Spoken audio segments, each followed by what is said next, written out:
Hoje a gente vai falar de um vilão silencioso, o sensor de temperatura que mente. Às vezes o motor está fervendo e ninguém vê, nem o motorista, nem o scanner. E quando o defeito aparece, já é tarde. E para explicar direitinho o que acontece e como evitar isso, estou aqui com o Rafael, representante técnico da MTE, marca parceira da Pacini e referência no setor.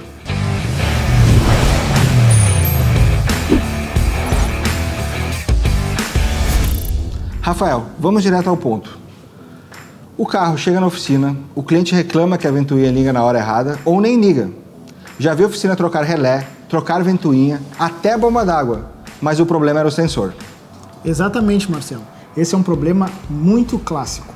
O sensor está com problema, mas o carro não sabe, o módulo não sabe e também o mecânico não sabe que o problema é no sensor. Por quê? Porque ele é silencioso.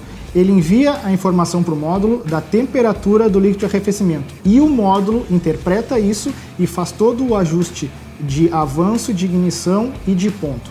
Então, se ele estiver mandando a informação da temperatura num tempo errado e numa temperatura errada, todo o sistema de injeção vai trabalhar num tempo errado também.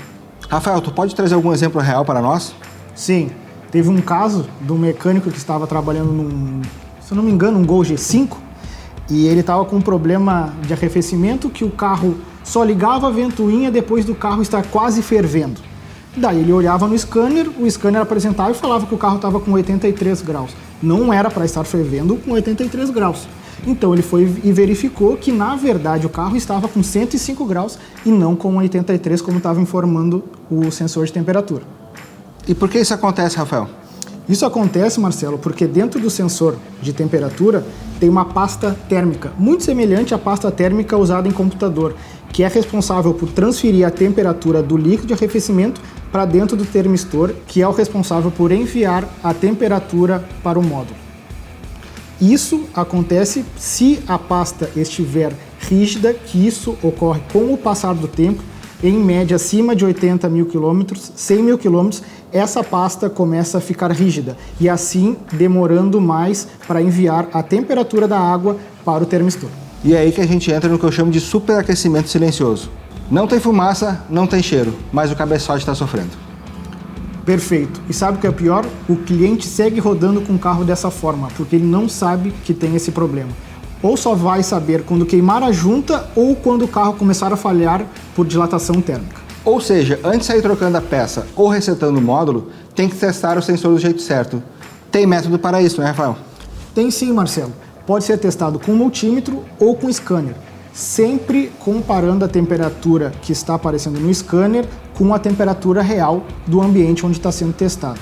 Com multímetro, podemos testar ele com resistência ômica. Sempre testar, ver a resistência que está aparecendo e se está tendo alguma variação de acordo com a temperatura. Cada sensor tem a sua curva de resistência específica e sempre respeitando a lei de que aumenta a temperatura, a resistência tem que baixar.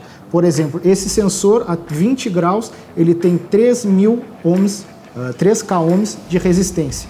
E quando está a temperatura de 80 graus, ele tem em torno de 300. Então, sempre analisar se essa resistência vai subir ou baixar conforme a temperatura.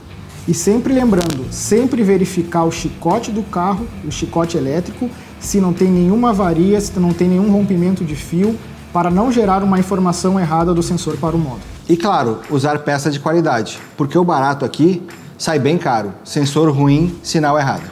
Peça confiável com diagnóstico técnico, esse é o combo que evita prejuízo e retrabalho. Na Pacini, a gente não vende só sensor. A gente orienta, resolve e entrega com procedência. Aqui tem MTE, tem especialista e tem compromisso com a oficina que quer fazer certo.